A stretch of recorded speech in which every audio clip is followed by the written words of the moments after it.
The following is a presentation of the Belly Up Sports Media Network.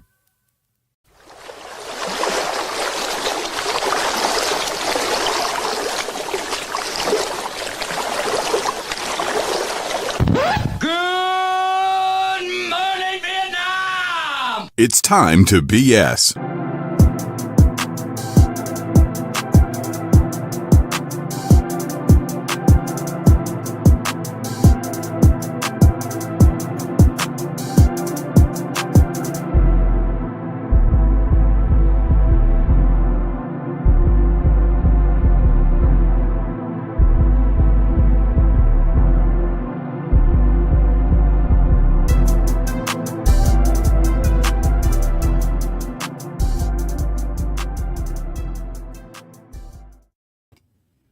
Good afternoon, Long Island. Hope you all are having a good time and a very decent weekend nonetheless. My name is Staniel. I'm coming to you from the beaches of lovely Long Island, New York. And hey, new banner. Look at that shit. Figure I might as well just show you guys the new boards that have been going around and stuff like that. So I made 4 new boards. 4, 5. I don't know. I don't know if me and my fiance are going to keep doing our podcast Smoothly Baked, but well, it's one of those things where we'll go and find out. So if you're watching on YouTube, this is the Staniel Swoosh Show board. Time to BS board. BS sessions coming soon, by the way. Episode volume 45 with Jody B. Seahawk sessions is on there, and then back to the Staniel Swoosh Show. So that being said, welcome aboard, ladies and gentlemen, to episode 17 of the Staniel Swoosh Show. I'm coming to you from the beaches of lovely Long Island, New York. Excuse me. And part of the Belly Up Sports and Belly Up Media Networks. I've had a very, very somber day, because tomorrow is the Super Bowl, as we're recording. And as much as I love that game, I love the Super Bowl, I love that this is a special time of the year where not only spring training is gonna start, where pitchers and catchers report for duty very soon, I think, for baseball. Basketball's sort of heating up, hockey's heating up big time, but this is the end of the football season. And around this time, I start to get into some deep thought. I start to get into really deep thought about my love of sports and stuff like that. And as much as I enjoy sports, and I do enjoy my love of sports and everything, but every now and then I find myself just questioning it, because I don't have cable. I refuse to have cable. You can see behind me, for those watching, you don't see a cable box. You see my various consoles that I have on here and stuff like that. But streaming every now and then gets expensive, and I did have the Sunday ticket this year for the first time in my life on YouTube TV. It was fun. It was a fun time. Probably wouldn't do it again, but one of those things that we'll see. But anyway, regardless, you're not here to hear me ramble about my problems and stuff like that, because that's not why you're here. That is not why you're here, ladies and gentlemen. You are here to sit down, relax, to have a good time. Have a good time, just talk about life, talk about bullshit, talk about whatever's on your mind, because that's the whole purpose of why I started this very program almost 7 years, almost 8 years ago. I sailed out on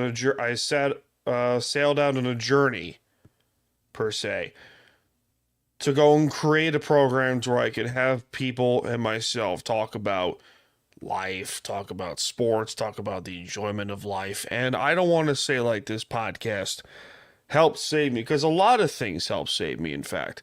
There's some things that I questioned in that matter in regards to, my love of life, and now I can really say without hesitation, I generally do enjoy my life.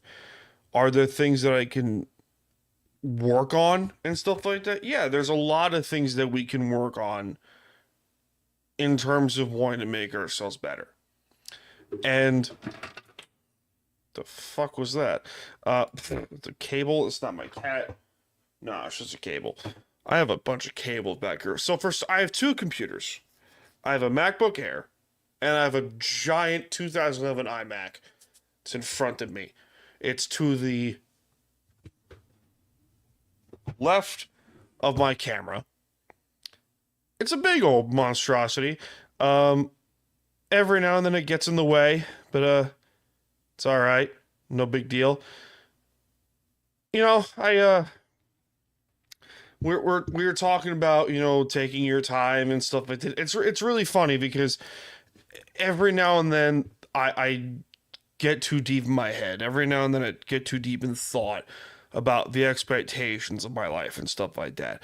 And one of the things that I taught myself, but I preach to some other people, is to learn to take your time and appreciate the life that you have, not the one that you want.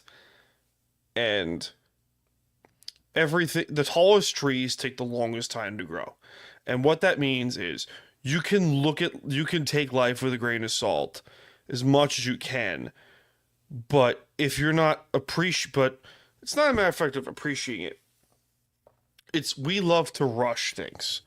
We love to rush our development of life.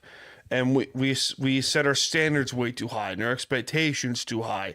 And then when we fail to meet those expectations, all of a sudden it's like, bam, a boulder just hits us right in the face. Just right in the face. Right in the face, right in the dick, right in the coin slot, whatever you want to call it. Just hits us in very uncomfortable areas. Yeah, it happens to all of us. It makes us human.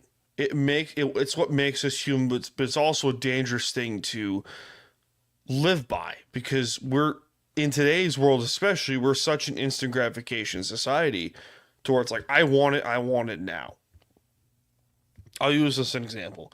I know someone who got themselves into some debt, problems and stuff like that, trying to control their money and shit like that. And they got themselves into some massive credit card debt.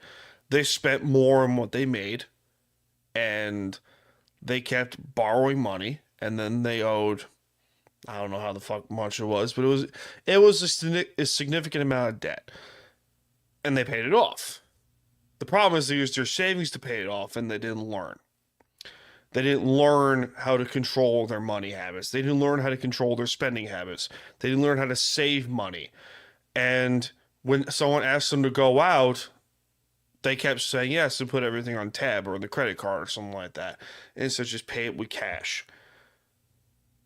And this person got themselves into more and more trouble. Now, that person,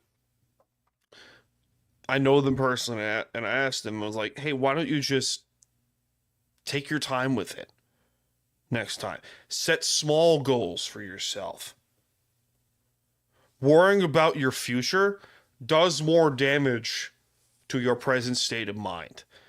And the whole moral of the story is that you can want something so bad that you're willing to do anything to get a hold of it, but at the same point, you're going to drive yourself insane by constantly wanting to just, I want it now. And that's never the right thing to do. Never is. Because at the end of the day, if you don't learn, you're going to go back to the same mistakes. It's like fitness, for example. Let's say you lose, 50 pounds or some shit in 6 months. Very possible. Let's say you lose 50 pounds in 6 months. Okay, fucking awesome. You lost 50 pounds in 6 months. But you didn't change your eating habits. You still kept going to Wendy's. You still kept going to Burger King. You still kept getting 2 a.m. Taco Bell. Or some shit. Which hits the spot sometimes, but you still kept doing it. And then weeks and months go by, all of a sudden, bam, not only did you gain 50 pounds back, but you gained an extra 20. So now you have 70 pounds to lose. See my point? My point is that you can get yourself out of these holes quickly. Yes, it's very possible to do that, but if you don't learn and take your time and learn to slow down. Someone told me that you can enjoy your life like a glass of whiskey and a good cigar. You take your time and enjoy that shit. And I call him Uncle Joey. You know, because even though he's not really family, he's my Uncle Joey to me. And that's one of the lessons he always told me, which was just take your time. It's going to come eventually, because we're young. We are incredibly young. You know, for those that listen to this show, for those who watch this program, we're all, some of you in your 20s, in your 30s, and you may think the world is crashing down. But I'm going to tell you this. Take your time. Just take your time. And it's not going anywhere anytime soon. Because in the end, everything that you want is going to take time to achieve that goal. That's it. That's all I'm saying. In football news, Josh Allen, Buffalo Bills quarterback, has won his first league MVP. Ravens fans are currently throwing their arms in the air out of, autistically screaming and stuff like that. But the fact of the matter is, Josh Allen deserved this. Josh Allen deserved the MVP. I am not a Bills fan. I love Josh Allen. I think he screams Brett Favre. But the more I watch the Bills games and stuff like that, I'm a Seahawk fan, and for those who don't already know. So, would I love to have Josh Allen? Yes, I would. Josh Allen did a lot more with less. Josh Allen did way more with significantly less. That's it. That's the whole point of the MVP, right? You do more with less than what you have. Now, at this particular point, it's just called the most most valuable quarterback award. I cannot speak today. Why can't I speak? Uh-oh, retard alert. I'm not getting in trouble for that, am I? Why? Why? Because fuck them, that's why. Exactly, Dave. So, yeah, Josh Allen did win the MVP, and I'm ecstatic because love me some Josh. Love me some good old Josh Allen and stuff like that. But at the end of the day, it's the most valuable quarterback award. Let's just be real at this point. So, with that being said, ladies and gentlemen, we're going to take a quick break. It's been 15 minutes into the program. We're going to take a quick break after our word from one of our sponsors. Hector, my lad, take it away. This show ain't free, so time for some ads. Hey guys, this is Hector from the Insert Name FC podcast, here to tell you guys about Canada Dips. It is a great tasting, superior alternative to traditional dip using CBD in a way that is radical, enjoyable, and effective. It comes in 5 core flavors: wintergreen, mint, citrus, mango, and American spice. Canada Dip CBD is the new evolution in dip, allowing guys to enjoy great, long-lasting taste without the downsides. If you guys want to go ahead and try them out, use the code BELLYUP20 at CanadaDipCBD.com. Once again, BELLYUP20 at CanadaDipCBD.com, and you'll get yourself 20% off your purchase. Thank you again for Canada Dips for being a great partner of Belly Up Sports. And we are back, ladies and gentlemen. Thanks to our friends over at Canada Dips for supporting this program and supporting Belly Up Sports and Belly Up Media. In other news, I keep getting crumbs on my laptop. I don't know why. This shit keeps going on this stinking laptop. Pisses me off. What the hell? In other news, Browns defensive end Myles Garrett has requested a trade from Cleveland. This comes after multiple losing seasons. Just a terrible year for the Browns this past season. And let's be honest, I don't blame him. Don't blame him. How can you blame this guy? How can you blame him? Former Defensive Player of the Year. Dude averages like 14 sacks a season. It feels like. I don't know how true that is, but he's a fucking monster. He's an absolute monster. So, and after the last few years of Cleveland football, can't necessarily say I blame the guy for wanting out, because he really gives it his all. He gives it his all at the Browns. And I put together some potential landing spots of where he could end up. One of those destinations might seem a little biased because, not that one. This tattoo for a reason. Seahawks. Spoiler alert. Yeah. So here's some potential trade destinations for Myles Garrett. San Francisco. The only conceivable way this pans out is if San Francisco is willing to part ways with some of their players. It's the only way this works out. Now, knowing the 49ers, they might not do that, but you never know how this shit works. If San Francisco somehow gets a hold of Myles Garrett, I will literally cry in anguish and pain and misery and disdain and heartbreak and anger and rage. Not fun. But it's possible. Some people are asking, hey, how many... Cleveland's going to ask for 2 first-round picks, right? No. Myles Garrett is not getting 2 first-round picks. Unless, someone's willing to trade the Browns 2 first-round picks. But unlike Jamal Adams, example, 2 first-round picks for a safety, this guy is a legitimate game wrecker, Garrett. This is probably the only instance I can really point to and say, yup, 2 first-round picks for that guy. But maybe his market says otherwise. We will see. We will see. Next up, the most likely option, the Buffalo Bills. Buffalo could use him so bad. What are the Bills willing to give up is the legitimate question here. I don't know how Buffalo is going to pull this off. I'd be very fascinated to know how Buffalo manages to pull off a move for Garrett. But if they do it, it probably signals the end for Von Miller. Von Miller's been there for 14 years. He's done basically nothing. A rotational piece at this point for the Bills. I could be wrong, but I haven't checked his stats. I'm not going to lie. Buffalo is the only one that would be threatening in terms of getting Garrett, because Buffalo could use him so bad because they haven't got a lot of pressure on Mahomes in the AFC title game.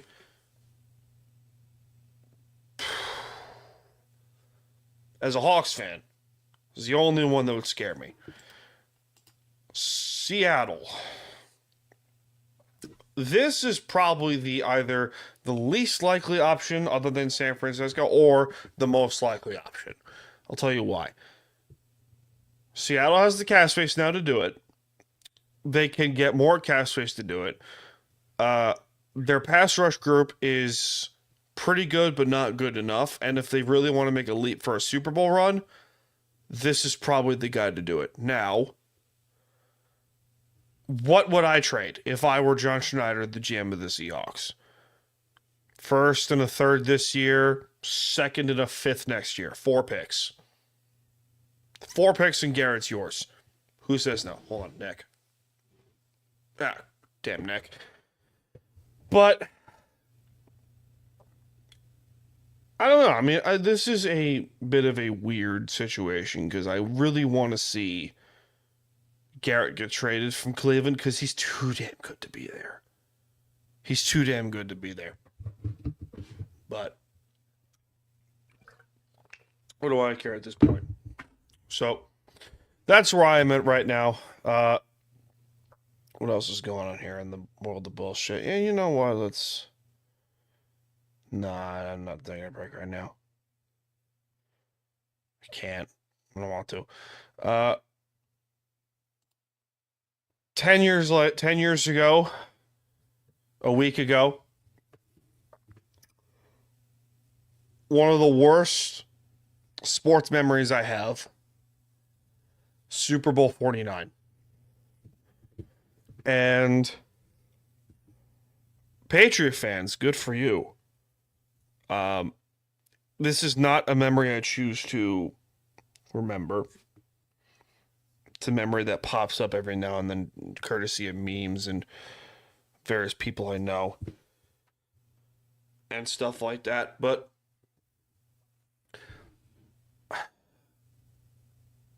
I remember where I was. I remember what exactly happened from the back of my head. I remember watching Marshawn Lynch carry the ball from the 5-yard line to the 1. And then my dad speaks to me in the back from behind me. They fucked up the clock. And then 5 seconds later, Russ throws the pick. That play specifically still haunts me to this day. And I know people are going to go like, oh, it's just a football game, it's whatever. It's like, until you have been through it, you do not understand. That's what a lot of things. Until you have been through it, you do not understand. And that's where I am right now. I have since done everything I can to heal from that. Doesn't bother me as much. Because at the end of the day, Pete Carroll's gone. Darrell Bevell's gone. Russell Wilson's gone. Tom Cable, the O-line coach, is gone. A lot of those players from those teams are gone. It's a new era in Seattle. And it's a new age to be excited of. So, as much as I want to dwell on the past like a depressed and insane person, I can't, because what good does that do for me? It doesn't give me any benefit. It just gives me reasons to dwell on in sadness, and I don't want to do that. One thing that I did want to talk about before, I give my pick for the Super Bowl, because that is tomorrow. But probably a short show today, because, filled with one ad break, because, despite this show ain't being free, I'm probably allowed to do only one advertisement or more a show, but we'll definitely see. That being said, I've been in a very nostalgic state of mind recently, because I was playing the 360 earlier today. I was playing Mass Effect, the original Mass Effect game, and then I went on it's still a great game, and then I went on to play the 360 version of Minecraft.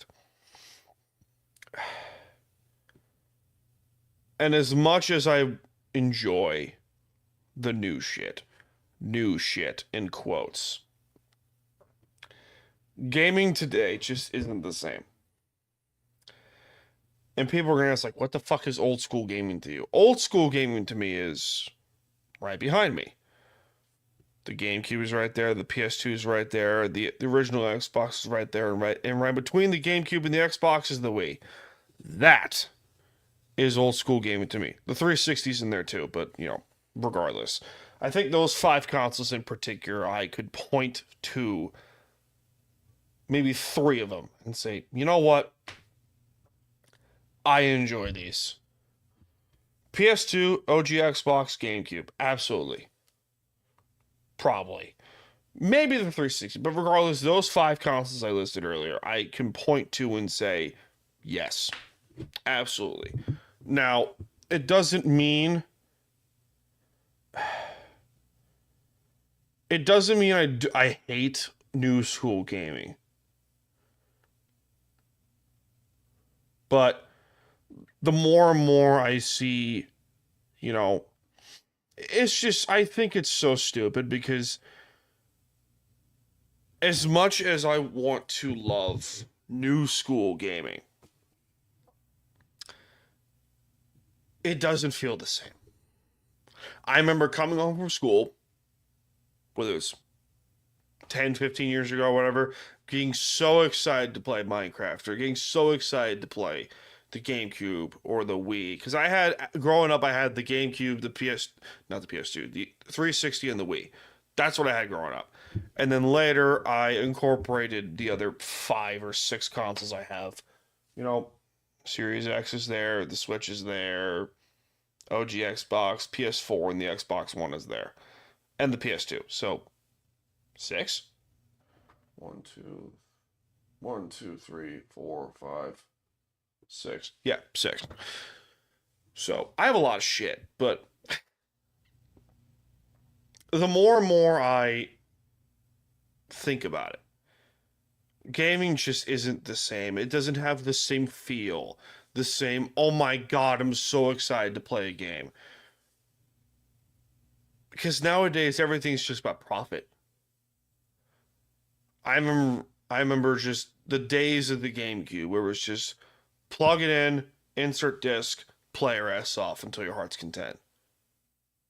Now it's just you need to insert this disc in order to play this game, and in order to play this disc, and you have to purchase this micro content in order to play the game entirely. It's like, I use Destiny as an example. I love Destiny. I played the first Destiny game, loved it. As soon as it says you have to play online in order to complete the rest of the game, I'm like, what the fuck? So, as much as I enjoy new school shit, I don't love it. I'm probably going to find a way to get the PS1 or some shit. I might find myself getting a PS1. I don't know, but I miss those days. I miss those days of coming home and plugging in my GameCube and just having fun. I miss those days.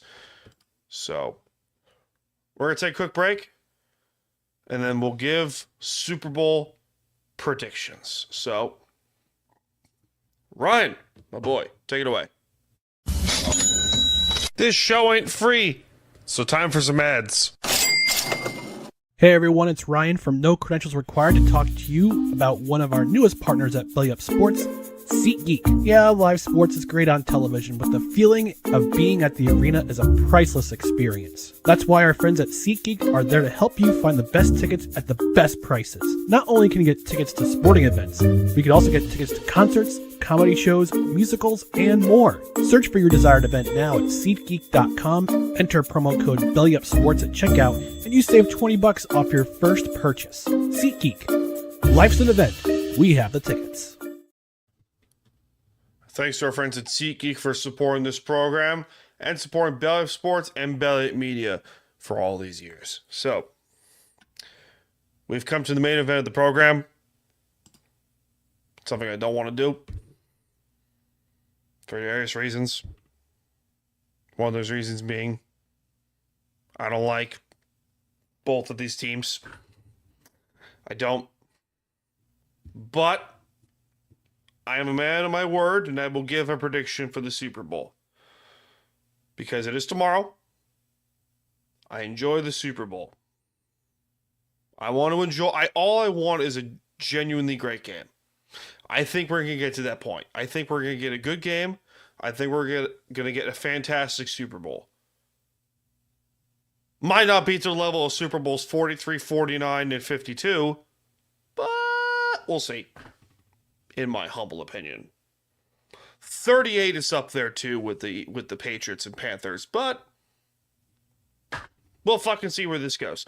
Anyway, I digress. Super Bowl 59 from New Orleans, Louisiana. The 15-2 Kansas City Chiefs will play the 13-4 Philadelphia Eagles. Kansas City, the last time I checked, is the favorite. Right now, they're looking to be the first team in the Super Bowl era to three-peat. Has never happened. It's almost happened. The Patriots went to 3 straight Super Bowls from 20... 16, 17, 18, right? They won 2 out of 3. They lost 1 in between the 3, in between those 2. So they could have three-peated, but they didn't. So, sorry, New England. You already got 6 Super Bowls. Fuck off. In order for Philly to win, they have to rely on Saquon and pray to God Jalen Hurts doesn't fuck up. Because Jalen's a little shaky. He's been a little shaky. They've been running the rock with Saquon like mofos for the last month and a half, 2 months. And it's been successful. It's been really successful for the Eagles. I will continue to die on this hill and say Kansas City's a fraud. They're a good team, but they're fraudulent. A lot of the games that they won have been stupid close. Either by 1 score or by some miracle fashion of bullshit. Yes, that is what defines a great team. Yes, that's what defines the winners from the losers. I understand that. Mahomes is great. There's no denying that. I think Philly's going to win. And I'll tell you why. Defensively, Philadelphia is not as good as the Chiefs. Offensively, they're better. And they can get more pressure on Mahomes. If the Eagles' defense can get significant pressure on Patrick Mahomes, and dare I say, dare Mahomes to throw, they have a shot. The Eagles have a legitimate shot at winning this game. If the Eagles cannot capitalize on Jalen on the mistakes Mahomes can make, you can be risky with the football sometimes. If Jalen Hurts is not damn near perfect, the Chiefs will win. Also, by ref bullshit, and before the Chiefs fandom says, oh, the Chiefs have fewest penalties in the league. Okay, how about the penalties that have been on their opponent when playing the Chiefs? Think about that. There's a stat you should look up. That's all I'm going to say. Because there's a lot of bullshit. There's a lot of bullshit penalties that are called in favor of Kansas City on their opponent. We dealt with this for 20 years with the Patriots. We're doing with it now. It is unfortunate, but it is what it is. I think Philly's going to win. Final score. 35-31. Philadelphia wins the Super Bowl. Saquon Barkley for Super Bowl MVP. That is my prediction. I will stand by that, and that is who I got. So with that being said, ladies and gentlemen, that will do it for this edition of the Staniel Swoosh Show. Be sure to like, follow, subscribe for more content like this. And for clips of the show, be sure to follow us on TikTok and Instagram at Staniel Swoosh and at Time to BS Podcast.